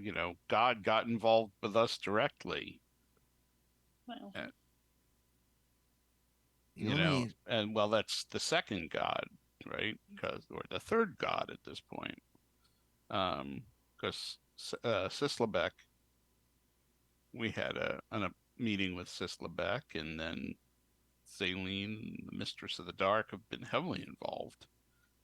And we cannot forget Amethyst. And yeah. The only thing I might be able to offer, I've never done anything quite like this, but in presentations on academic matters, it's always important to be certain, even when you're not entirely certain. Means making your statements bold and strong, within the boundaries of what you actually do know to be true, rather than any weakness. In academic circles, they sense weakness. Ivy speaks up and says, "That's certainly true. They do, and to that point, I think that's probably going to be the case here. But also, I would dare say that, especially here in the Feywild, the Archfey are unlikely to consider any other entity to be more powerful than they. Now, whether that's accurate or not is subjective, perhaps, but that would certainly be their perspective. So the idea of impressing them with a god is going to be a non-starter. It doesn't mean that it will be a bad thing, but certainly I would suggest not implying that anyone is more powerful than they. We want to appeal to their egos. Yes, although, they are also, they're not dragons, right? They're very smart. Right. They've lived a very long time. They will not be patronized. Correct. Well, there's a difference between flattery and complimentary. Yes. I'm just saying that, yes, empty flattery will get you nowhere. The other thing that I was just going to say is that we could perhaps watch some of the presentations ahead of us. Mm-hmm. I agree. And learn from them? Mm-hmm. That seems reasonable. So, I'm used to teaching children. This is definitely not my show. So do you decide to watch a couple? I think so. And then as we're watching, I'll just be taking notes, perhaps writing down the lyrics to this whatever song. Sure. Nedry will also be taking notes, but probably nothing useful to Carolina. All right. So I think the first one you're able to watch, you see a centaur woman who is has a lot of she has a longbow and a long sword and a spear and all sorts of weapons strapped to her in various ways. And she, without a word to begin with, just launches into this display of martial prowess where she's just, showing off her form with the sword, doing jumps and sharp shot archery, and she's quite impressive in terms of just displaying her prowess in that regard.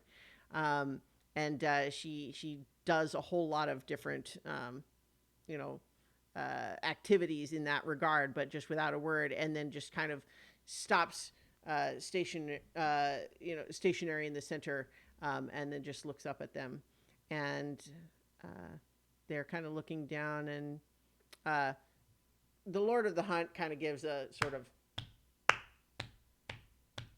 sort of like a half-hearted couple of claps. The others are looking a little bit perplexed, like not really confused, but a little bit, like maybe a little bit nonplussed. One of them just says, "So, Grantine, is it? Very impressive, sure. What is it that you want from us exactly?" And this is the one in all these. The one that's all light. That profile is. This is the one that's speaking. And this centaur woman just says, "I have the privilege of my station that I have never lost a fight. And I believe that my story is incomplete until I have had a humbling episode that I can learn from, only to grow stronger in the aftermath. So, my request would be that if I might be provided a worthy adversary to give me my first defeat, I will make the fight one to remember." And the Archfey kind of listen to that, and then they kind of whisper amongst themselves for a little bit. And then the Ice Prince, Rimethek, just says, No, thank you." And Grantine kind of just looks a little bit disheartened. And then the one that's all dressed in silk scarves says, "Although perhaps you should consider whether or not your failure here constitutes a sufficiently humbling experience." And the centaur looks a little bit like she's not sure what to make of that, but she is ushered off stage. And so I think there's a little bit of a gap in between performances. So if you want me to just keep going, I have a few more, but let me know if you want to discuss in the gaps between. I'm just making some notes here. Okay. So, they were just showing off? That doesn't seem very impressive, actually, to me either. Let's focus on us. No, well, no, we have to focus on them. No, that was. Sorry, just ignore me. I don't know what I'm saying. But yeah, don't piss off the Archfey. Maybe showing something unique about us. It's too bad we don't have anything infected right now or corrupted that we could use your pipe on. Do you think it would work on any of the fungus? There might be some on stage. I doubt it. I mean, it's usually been used on people. True. And it's like they have to breathe in the smoke, and so I don't know if fungus breathe. Nedry, have you tried using Detect Nightmares? I mean, this is for nothing if this isn't actually corruption. I haven't yet, but I can definitely do so. It doesn't last for very long. And Nedry will cast Detect Nightmare. Okay. As you're kind of just looking around, you're feeling a little bit of a ping, but it's kind of soft, and you realize that when you look in that direction, that there's one of those little mushrooms seems to be pinging. But you get the sense that, make a nature check, Nedry. Okay, that's not as terrible as I was feared. Oh, that's a 7 in total, though. Okay. Yeah, so I think you are not sure because you feel like you get a little hint of it from one of those mushrooms, but it doesn't feel like very much. It feels almost just like an after effect. Do we have any of the other items? I mean, I doubt the bread spreader would be all that exciting, but Ivy says, "Well, remember what Amethyst said is that they've been alive for a very long time.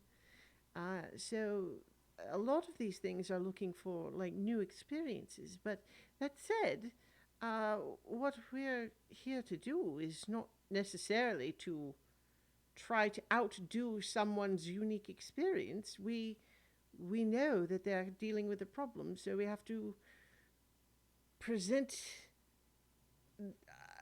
and suggest that we are the ones to solve it in a way that no one else could."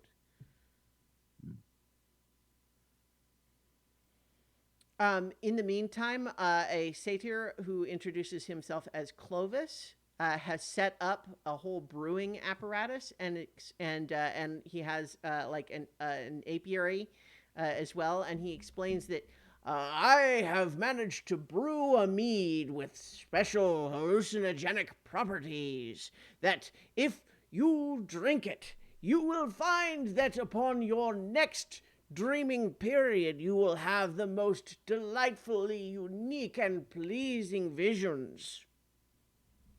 And the Archfey seem kind of like they, well, let's say, okay. And they sort of gesture for cups to be brought up to them, and several, several attendants gather cups of the mead and bring it all up to them. They all drink it, and they say, the flavor is nothing to be particularly remarked upon. As for the visions, I suppose it will have to wait until we next sleep. We'll let you know. And then he kind of just says, yes, well, shall I just wait then? Or, yes, we'll let you know. And so he's kind of ushered off stage.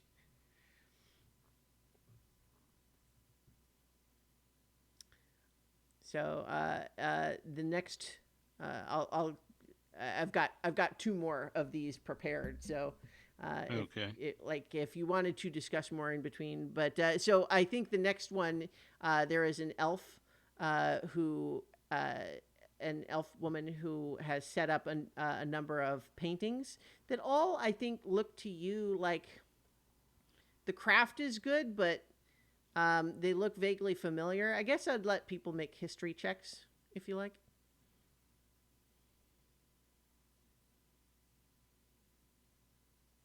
History. Another 10. Nedry got a 21, which seems to be almost like that's a. Oh, never mind. It was just red because never mind. So a 21. I think Nedry, you recognize that at least one of those paintings is actually like a recognizably famous like painting that hangs in the one of the imperial museums in Pashan. Like it's a known painting. It's kind of like seeing Van Gogh's Sunflowers or something. And so that's one of the paintings at least, and some of the others look familiar as well.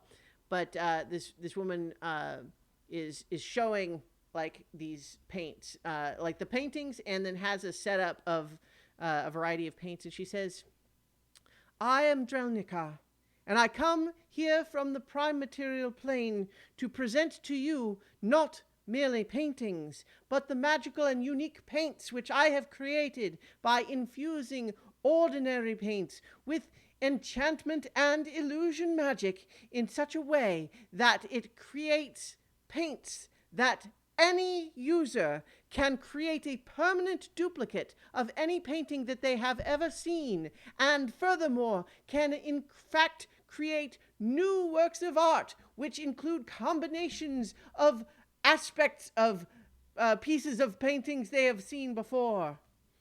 And as you can see, I have replicated several examples of famous paintings from the prime material plane, and this is without any particular study or talent in painting myself. It is the magic of the paints that allows any would-be painter to create such beautiful works of art.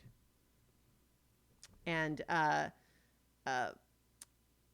Lord of the Hunt looks utterly bored with this. The one that's all light kind of leans forward and is just saying, "So you say it can create new paintings as well, not just replicate copies of other ones?"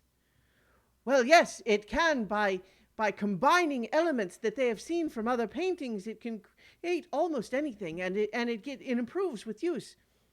It's like, "Can you have it create a painting of you impressing us and being granted your desire?"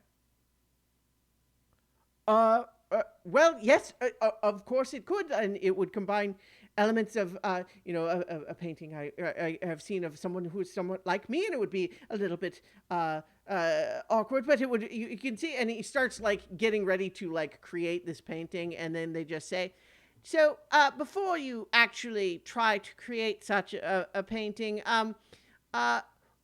do you think that you would be as satisfied by the result of that painting as you would by the actual granting of your desire?" And he like takes a moment, like a little confused, and he's like, oh. And then they just kind of bow and walk off the stage, and attendants gather all of their other canvases.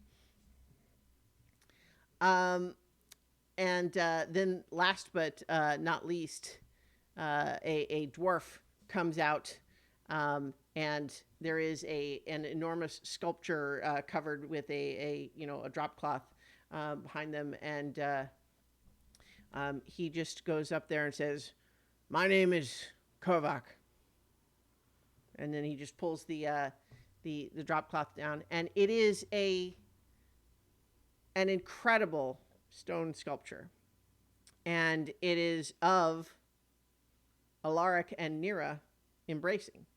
I just, those of you who know those character names, it is a dwarf warrior and an elven priestess embracing in a romantic embrace, done at like 1.5 scale, so it's big. And the craft of the sculpture is just impeccable. And if not for the scale and the fact that it's made of stone, so there's no like color or paint on it or anything like that, it's just, the eye could almost be fooled into thinking that it's lifelike. It's that good. And he just kind of says, I didn't use magic or anything. And this one that the elves are kind of like, looking at it is just the one in the scarves just leans down and said, "So this is certainly a remarkable sculpture to be done by someone with a mortal lifespan. What would you ask of us, were we to grant you residence here?" And Kovac just says, "Well, I was just hoping I could stay long enough to have each of you pose for me and allow me to do a sculpture of each of you, as a gift, of course." And they discuss briefly, and they just say, "Granted." And he is led off through a different door. And the sculpture, like, there is a weird sort of like they put the cloth back over it, but it seems to be almost like a magical cloth that just sort of like swallows it up. And so like as they put the cloth over it, they're just now like holding a folded up blanket, and they walk off the stage. So you're getting close to So Hilgatha, this pixie, flies over. So if you got it figured out, you know what you're doing.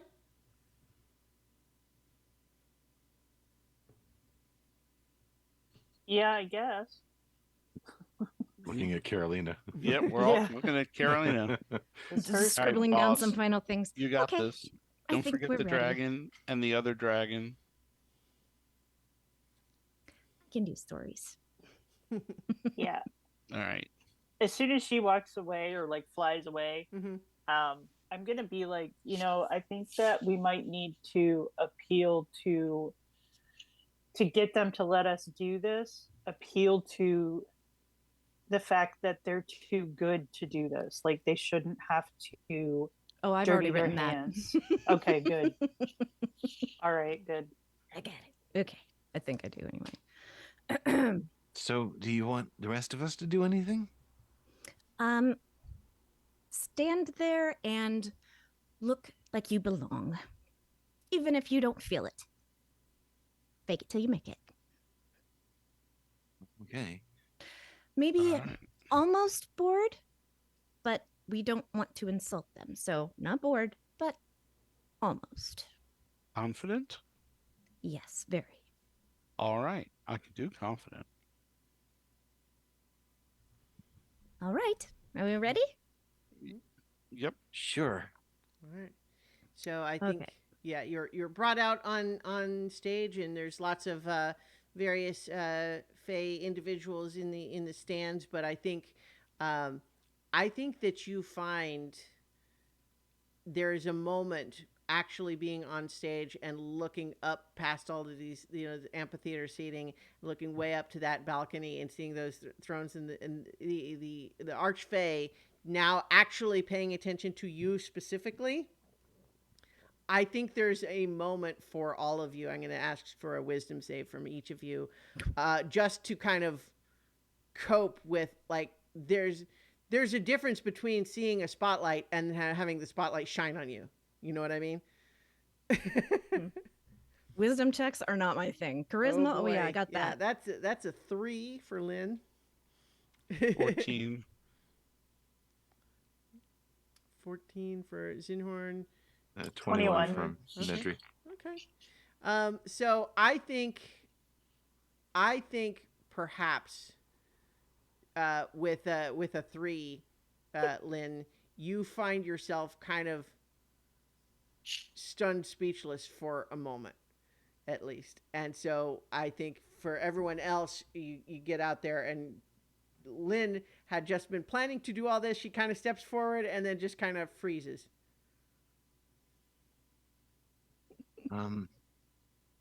Lynn? I'm gonna nudge her with my elbow to try to like break her out of it. I think Nedry will kind of walk around a little bit, look up at Lynn, catch her eye. Mm-hmm. You got this. And I'm going to upcast to 4th level Intellect Fortress, Ooh. which allows me to choose 3 additional targets, so all 4 of us. Mm-hmm. In this particular case, it's not the resistance to psychic damage, but it does give you advantage on intelligence, wisdom, and charisma saving throws. I am also going to cast Bless, which will give you 1d4 on attack rolls and saving throws.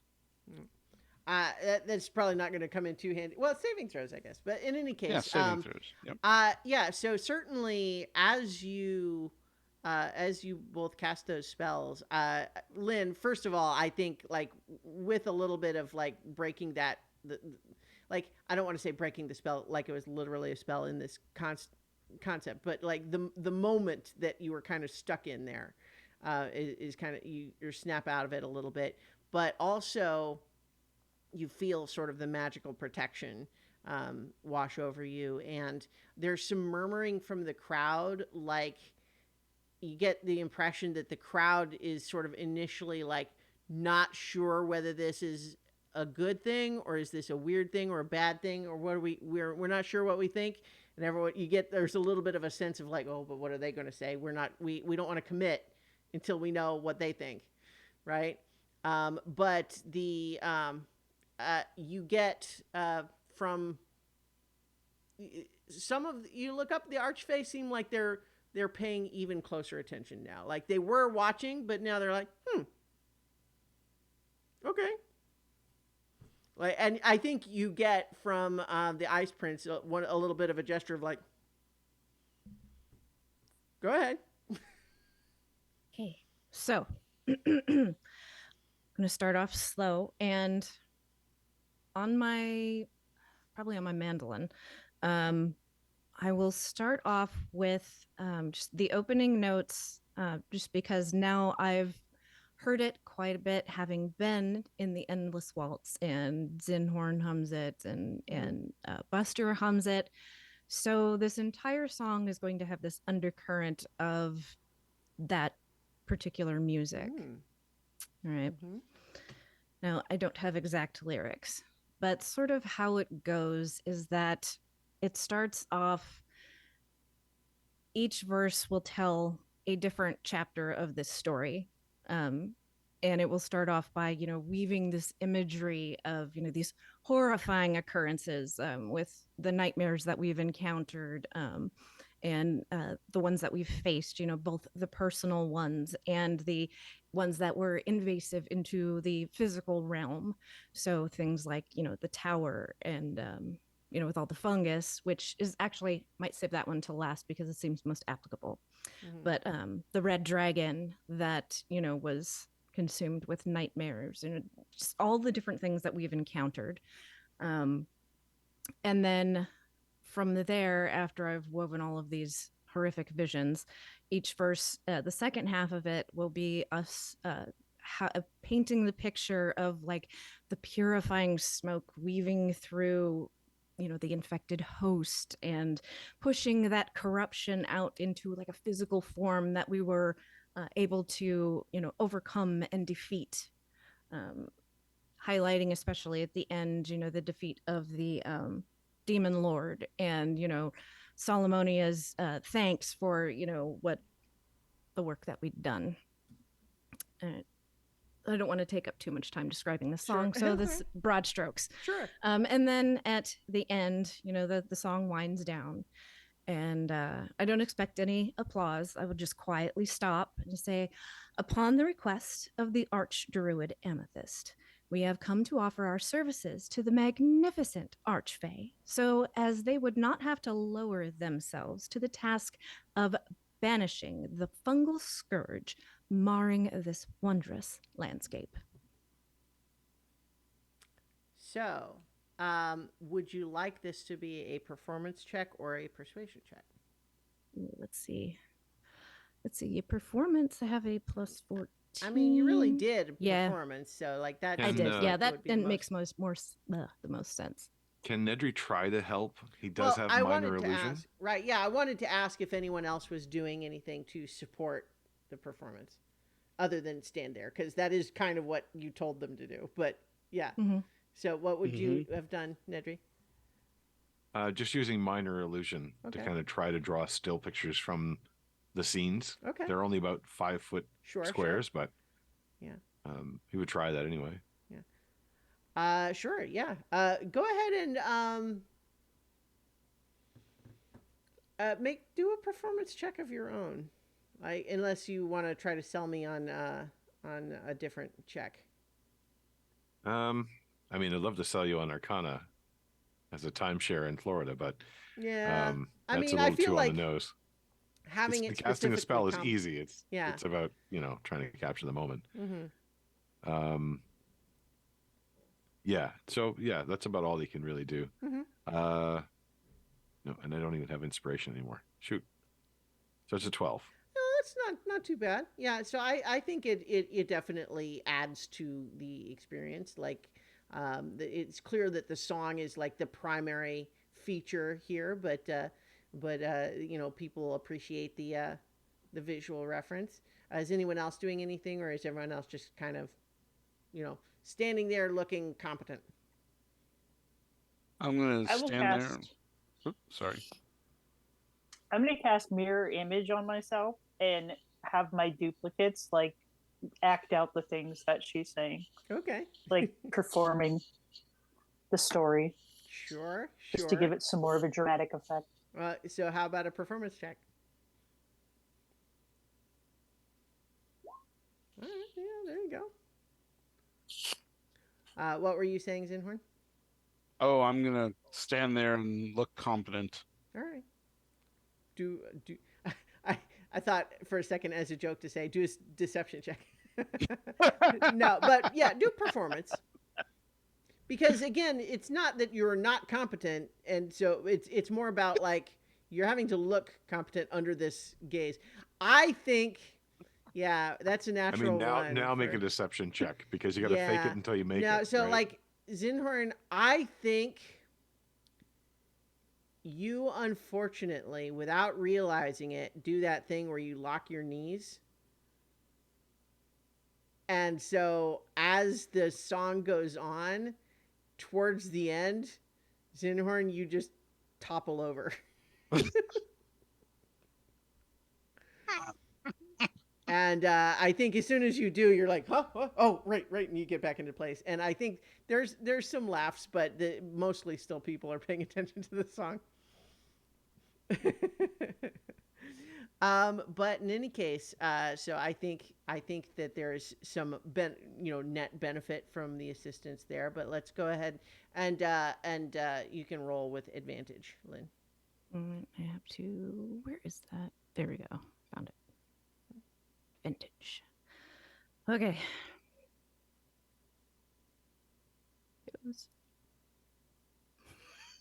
Okay. Does a 31 work?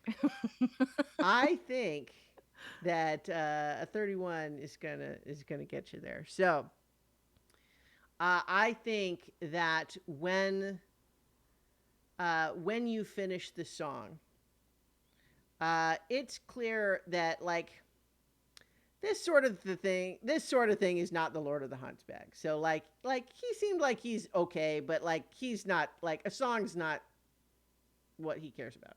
So he still seems kind of bored. The Ice Prince is like sitting up straight, like they still have sort of a very like not stern, but like neutral expression, but they're sitting up straight and looking carefully at you. Um, the other two though are definitely they applaud, and as soon as they like. You were getting applause from the audience already, but it becomes a standing ovation as soon as it's clear that the Archfey are applauding. And so you're definitely getting a standing ovation here from everyone who's in the amphitheater area, and uh, you. So eventually, the one that is just this silhouette of pure light, just says, "Welcome, pocket protectors. I am the Archfey Luminessa Everspark, and you have intrigued us with your proposal. Were we to grant you this request, this opportunity to combat the fungal scourge, as you say, what then would you ask of us?"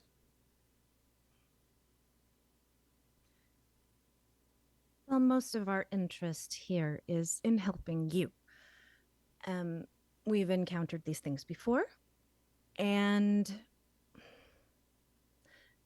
our hope is that we can do something.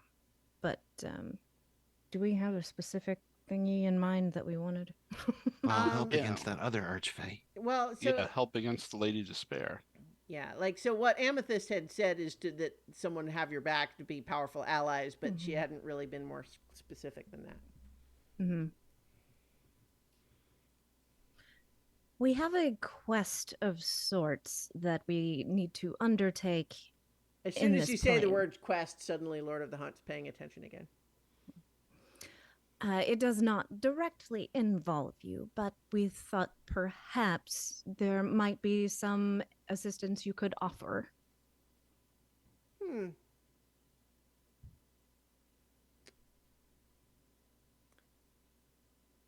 We have, of late, been irritated by the presence of the fungal scourge. We give you leave to do what you can to destroy it. And should you be successful, we will ensure that you are aided in your quest.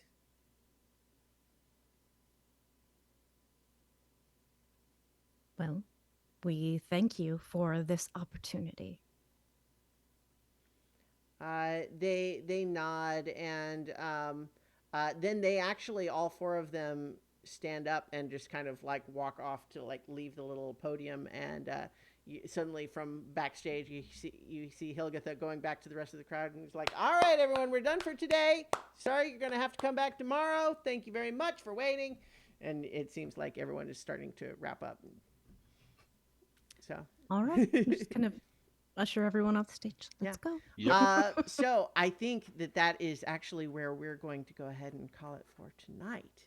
But All right. next time, you've been given leave to do what you can against the fungal scourge. So I love that name. That was inspirational.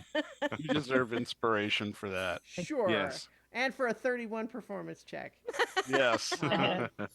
But Right good up job, there with mine. everyone. And we will return next week to see what happens here in the Dawn Court's retreat and with the fungal scourge when we return for more adventure on so many levels. So many So levels. many Many levels. levels. Yay.